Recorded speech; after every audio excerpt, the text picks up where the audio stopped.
పార్వతి ఊరుకో.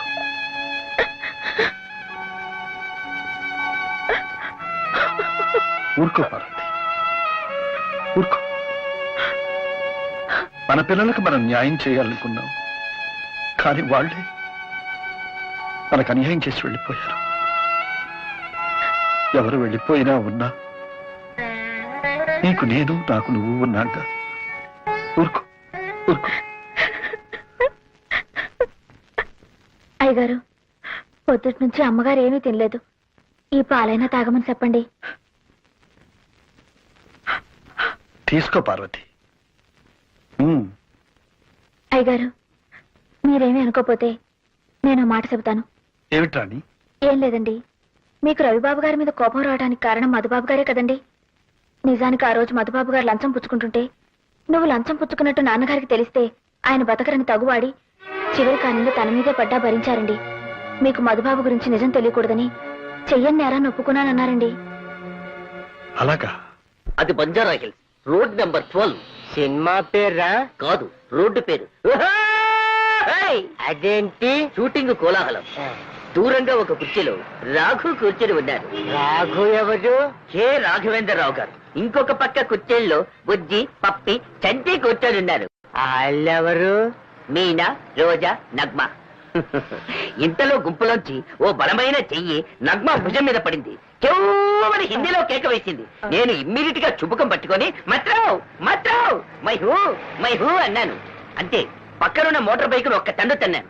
చేత్తో లాగాను, తెగింది. చెయ్యా? కాదు, చేయను. అంతే. నువ్విలా రారా.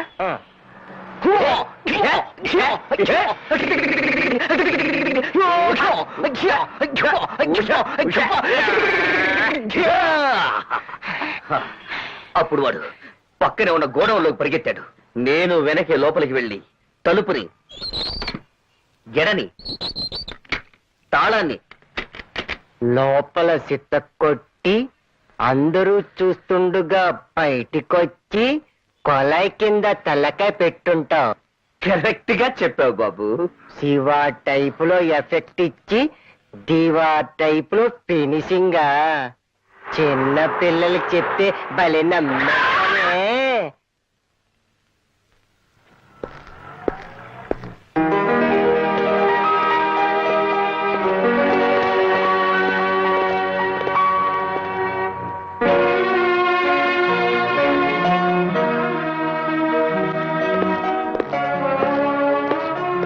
అమ్మా. బాబు, బాబు, వస్తుందిరా. రాణి నిన్ను కాదు, రాణి వచ్చింది. అబ్బా ఏమిటిది రవి? ముద్దు పెట్టద్దు, మీసాలు గుచ్చుకుంటాయని చెప్పానా? వినవేంటి? నేను వినను. I love you, I like you, that's all. నువ్వు లైక్ చేస్తావు సరే, ఆ రాణి సంగతి ఏమిటి? అది నాకు పడేస్తుందేమో. వాణి, నేను నిన్ను మనస్ఫూర్తిగా ప్రేమిస్తున్నాను. నీ కళ్ళలో నా కళ్ళు, నీ హృదయంలో నా హృదయం, నా ఒళ్ళో నీ తల, నీ తల్లో నీ పెట్టే పువ్వు. మరి చెవిలో? మరి జోక్ లేకు. సారీ, నిజం చెప్పు రవి, నాకంటే ఆ రాణి అందంగా ఉంటుందా? చెప్పు రవి. చీచి, అది పేరుకి రాని గాని చూడడానికి రాణి గారి పని మనిషిలా కూడా ఉండదు. అబ్బా, ఎంత మాట అన్నాడు. నిజం వాణి. రాణికి పోటీ వాణిట. तुम मेरा रानी, मैं तेरा राजा, हमको हो जाएगा बच्चा. खलनायक खलनायकी, सितारा ज्योति चित्रा, और चांस मिला तो शिवरंजनी भी. హిందీలో లవ్ చేస్తున్నాడు.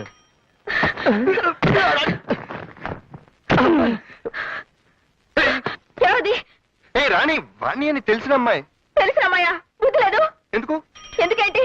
నన్ను ప్రేమించాలని చెప్పి దాంతో కురుకుతావా? అదే చీచి, అదేం లేదు, ఊరినే టైం పాస్. టైం పాస్ అంటే టైం పాస్. అబద్ధాలు అడుగు. నేనంటే నీకు ఇట్ట లేకపోతే నాతోనే చెప్పొచ్చుగా. దాంతో నా గురించి చెప్పడం ఎందుకు? రాణి, రవిని నీ కోసం త్యాగం చేస్తాను, బాధపడకే. బాధపడద్దా నిన్ను? ఏ రాణి, అమ్మో అమ్మో కట్టలు కట్టలు అయ్యో అమ్మో అబ్బో అమ్మ గడే గడే గడే అమ్మ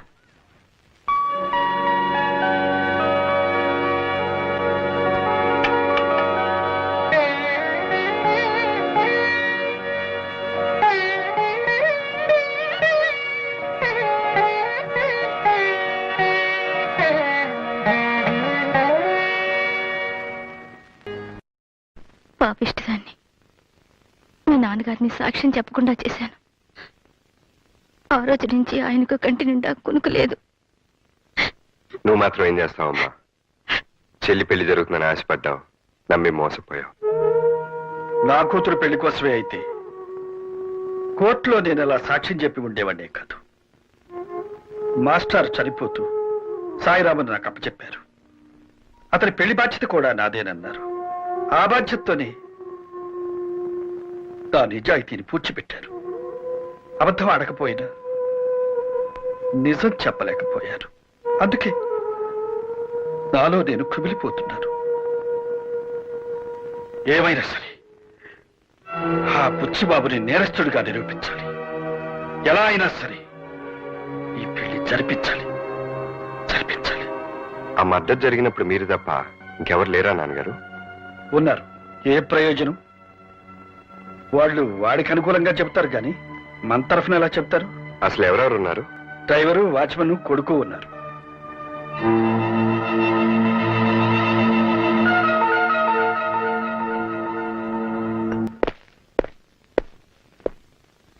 విన్సెంట్ ఒక్కడిని లేపేయమంటారా, వాడి భార్య బిడ్డలు కూడా లేపేయమంటారా?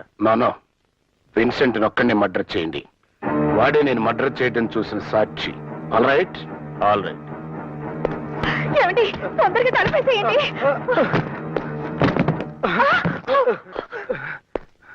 నన్ను చంపదు. మా అయ్య గారికి వ్యతిరేకంగా నేను సాక్ష్యం చెప్పను.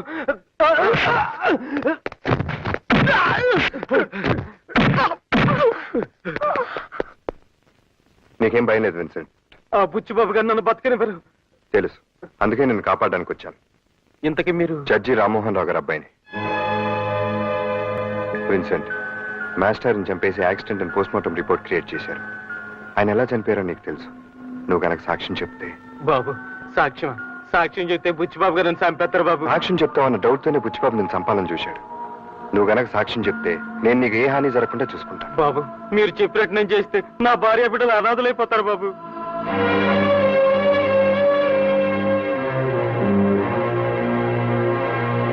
కమిషనర్ గారు, గోపాలకృష్ణ గారి హత్యను యాక్సిడెంట్ అని ఏసీపీ గారు పోస్ట్ మార్టం రిపోర్ట్ సృష్టించారు.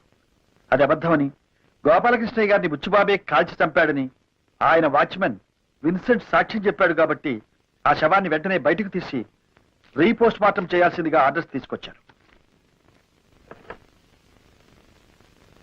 Mister Madhu, please come in. Good morning sir. Morning. మీరు క్లోజ్ చేసిన గోపాలకృష్ణ గారి కేసుని రీఓపెన్ చేయండి. ఇదిగో రామ్మోహన్ రావు గారి స్టేట్మెంట్. Yes sir.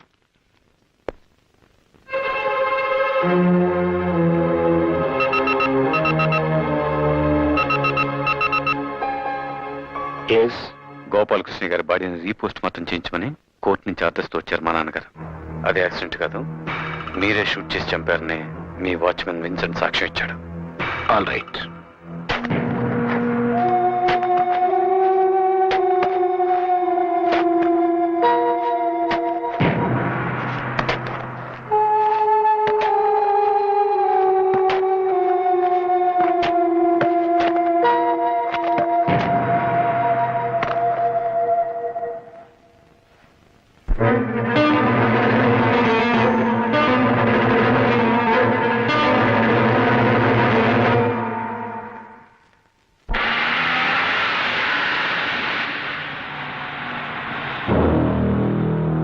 హలో, తండ్రి కొడుకులిద్దరు బాగా దెబ్బతిన్నట్టున్నారు. న్యాయాన్ని పూడ్చిపెట్టడం అంటే ఏమిటో కళ్ళారా చూశారుగా. ఎస్, జడ్జిగా రిటైర్ అయ్యావు. నన్ను రెచ్చగొట్టి జీవితం నుంచి రిటైర్ కావద్దు.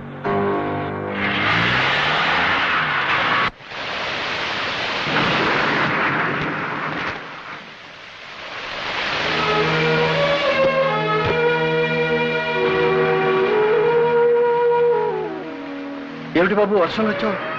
నిన్ను నానమ్మని చూడాలనిపించింది. ట్యూషన్ నుంచి ఇటే వచ్చేసాను. అమ్మ ఇక్కడికి వస్తానంటే కొడుతుంది తాతయ్య. చక్రి, నువ్వు ఇలా చెప్పా పెట్టకుండా వస్తే మీ అమ్మా నాన్న కంగారు పడరు? పడితే పండి, నేను అక్కడికి వెళ్ళను, ఇక్కడే ఉంటాను. నేను అక్కడికి వెళ్తే నన్ను కొడతారు తాతయ్య. కొట్టినా తిట్టినా అమ్మా నాన్నల్ని విడిచిపెట్టి రాకూడదు బాబు. బిడ్డ దూరం అయితే తండ్రి ఎంత బాధపడతాడో నీకు తెలియదురా. హలో సుబ్బారావు గారా, నేను ఏసీపీ మధుర మాట్లాడుతున్నానండి. ఏం లేదండి, మా అబ్బాయి ఇంకా స్కూల్ నుంచి ఇంటికి రాలేదు, మీ వాడికి తెలిసేమోనని. ఒక్కసారి ఇవ్వండి. బాబు, మా చక్రి ఎక్కడికి వెళ్ళాడో నీకేమైనా తెలుసా? తెలీదా? ఏమండి,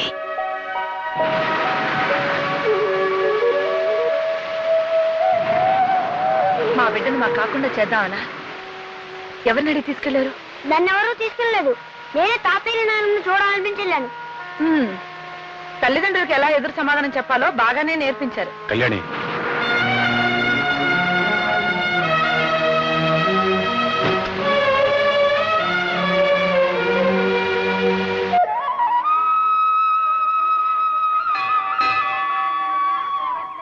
రవి, అమ్మా అది గుడి దర్శనం.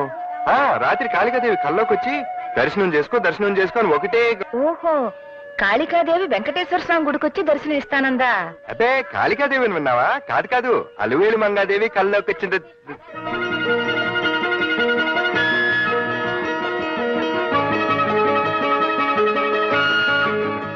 ఏమిటి, అమ్మవారి కల్లో డాన్స్ కూడా నేర్చుకోమందా? చెప్పే ఉంటుంది. ఎదట్లో ఉన్నాను కదా, డైలాగ్స్ మర్చిపోయాను. ఏమే రాణి, స్వామివారి దర్శనానికి వచ్చావా? అవునమ్మ గారు, రాత్రి స్వామివారి కల్లోకి వచ్చి నా దర్శనం చేసుకో అని నీకు కూడా చెప్పారా? అబ్బా, నిజం గారు. అవును, నా కల్లోకి వచ్చినట్టు మీకెలా తెలిసింది? మీరిద్దరూ ఇలా కలుస్తారని నాకు కలొచ్చిందిలే. అబ్బే, అది కదమ్మా, నేను పొర్లు దండాలు పెడతానని మొక్కుకున్నాను, అందుకొచ్చాను. అంతేనమ్మ గారు? నేను అంగ ప్రదక్షిణాలు చేస్తానని మొక్కున్నానమ్మా. నేను మొక్కుకున్నాను. నా కొడుకు రవి, కోడలు రాణి కలిసి నాకు పండంటి మనవణ్ణిస్తే వాణ్ణి ఆడించుకుంటూ ఇక్కడే కూర్చుంటాను అని. అమ్మగారు, నేను నిజంగా దేవుడి దర్శనానికి వచ్చానండి. మీ అబ్బాయి గారు ఎక్కడా, నేనెక్కడా? నా మాట నమ్మండి. మాట్లాడరే అమ్మగారు. అమ్మగారు అని పిలిస్తే నేను పలకను. మరేమని పిలవమంటారండి? అత్తగారు అని పిలు.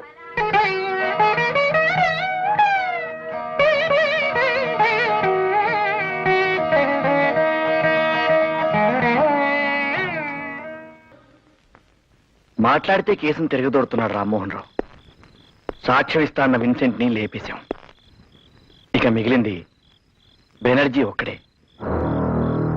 ఎస్,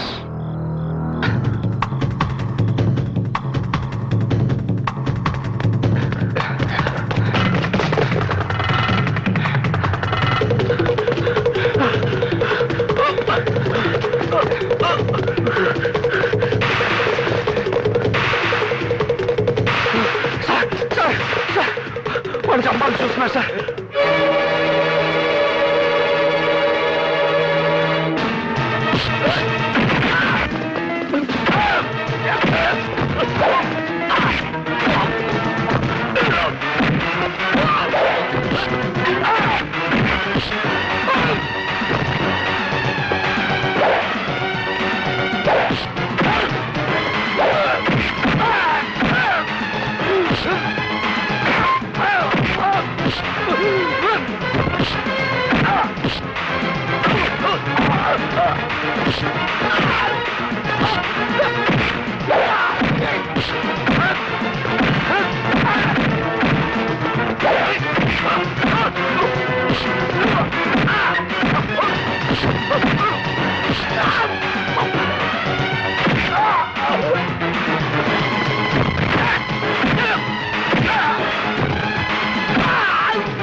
బుచ్చిబాబు చేసిన హత్య కళ్ళారా చూసినట్టు నువ్వే చెప్తున్నావు. నీకేం భయం లేదు. అదే సాక్ష్యం కోర్టులో చెప్పు. సాక్ష్యం అండి? ఒకవేళ నువ్వు చెప్పపోయిన బుచ్చిబాబు నేను బ్రతకనివాడు తెలుసా? చూడు బెనర్జీ, నీకు నీ భార్య పిల్లలకి ఏ హాని జరగకుండా నేను చూస్తాను. ధైర్యంగా చెప్పు. నేను సాక్ష్యం చెప్తే ఆయన తప్పకుండా శిక్ష పడుద్దండి.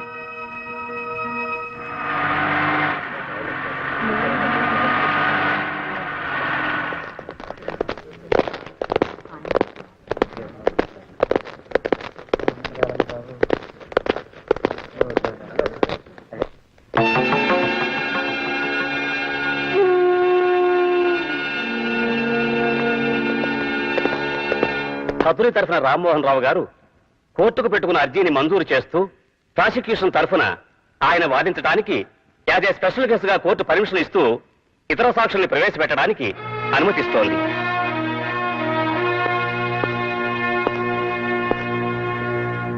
నీ పేరేమిటి? బెనర్జీ అండి. నువ్వేం చేస్తుంటావు? బుచ్చిబాబు గారి ఇంట్లో డ్రైవర్ అండి. విన్సెంట్ అనే అతను నీకు తెలుసా? తెలుసండి. చివరిసారిగా నువ్వు అతన్ని ఎప్పుడు చూశావు? కింద శనివారం రాత్రి అండి. ఆ రోజు రాత్రి విన్సెంట్ హత్యని కళ్ళారా చూసిన నువ్వు ఆ హత్య ఎలా జరిగింది, ఎవరు చేశారు, కోర్టు వారికి చెప్పు. ఏంటండి? విన్సెంట్ హత్య? చచ్చిపోయాడండి? ఏమిటి నువ్వు చెప్పేది? విన్సెంట్ ని బుచ్చిబాబు చంపడం కళ్ళారా చూశానని పోలీస్ స్టేషన్ లో నువ్వు రిపోర్ట్ ఇచ్చావు. మర్చిపోయావా? మీ చిన్నబ్బాయి గారు మీరు అలా చెప్పపోతే నా పెళ్ళాం బిడ్డలు ప్రాణాలతో ఉంటాను బెదిరించారు కదండి. సార్ మీరే నా పెళ్ళాం బిడ్డలు కాపాడాలి సార్. రామ్మోహన్ రావు గారు, అది కాదు your honour. Please cool down. జడ్జిగా మీకున్న పేరుని, మీ మీద కోర్టు వారికి ఉన్న గౌరవాన్ని దృష్టిలో పెట్టుకుని ఈ కేసు రీఓపెన్ చేయడం జరిగింది. కానీ మీరు అబద్ధ సాక్ష్యాలు సృష్టించడానికి ప్రయత్నించి తప్పు చేశారు.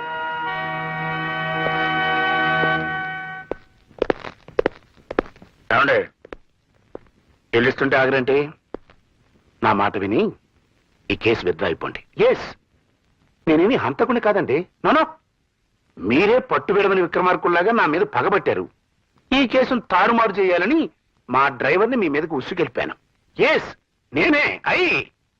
చూడండి, మళ్ళీ ఈ కేసు రీఓపెన్ చేయాలని ప్రయత్నం చేశారనుకోండి, మీకు పిచ్చి పట్టిందని మీ పెద్ద అబ్బాయితోనే సాక్ష్యం చెప్పించి మిమ్మల్ని పిచ్చి ఆసుపత్రిలో తోయించారు.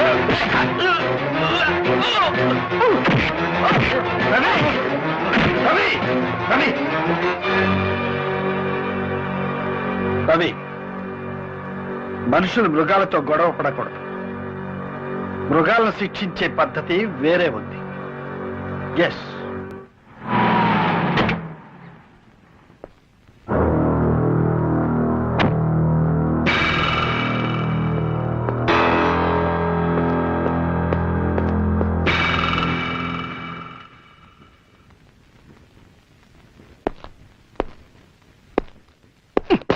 సారీ.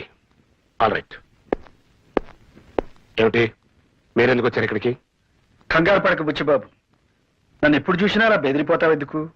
నేను పెళ్లికి పిలవడానికి వచ్చాను. All right. ఎవరి పెళ్లి? నీది కాదు, సాయిరామ్ది. Very good. ఇది తెలివైన పని అంటే. చదివి చూడు, అసలు తెలివైన పని ఏంటో తెలుస్తుంది.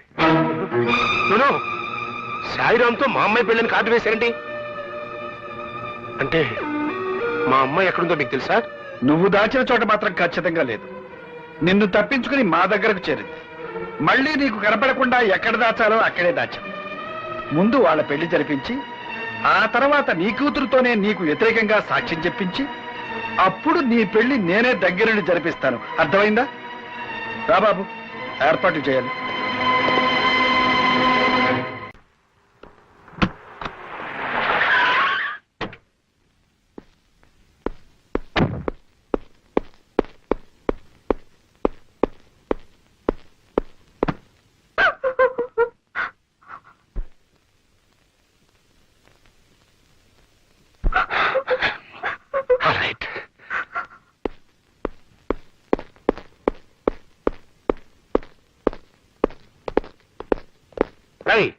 ఆ జడ్జి గారు ఏదో ప్లాన్ లో ఉన్నారా? స్వాతితో ఆ సాయిరాం పెళ్లిని శుభలేఖలు అచ్చేసి పంచుతున్నాడు. అమ్మాయి జాగ్రత్త. ఎదుగో బెనర్జీ, వాడు బతుకుంటే మనకి తలనొప్పి తప్పెట్టుగా లేదు. వాడి తప్ప ఇంకోటి పెళ్లి చేసుకుని ఉంటుంది ఆ కూతురు. ఎస్, హాస్పిటల్కి వెళ్ళి వాడిని చంపేసి. All right. Please daddy, Sairam చంపొద్దు డాడీ. ప్లీజ్ డాడీ, సాయిరామ్ అమ్మాయిని తీసుకెళ్ళి. Please daddy, Sairam చంపొద్దు.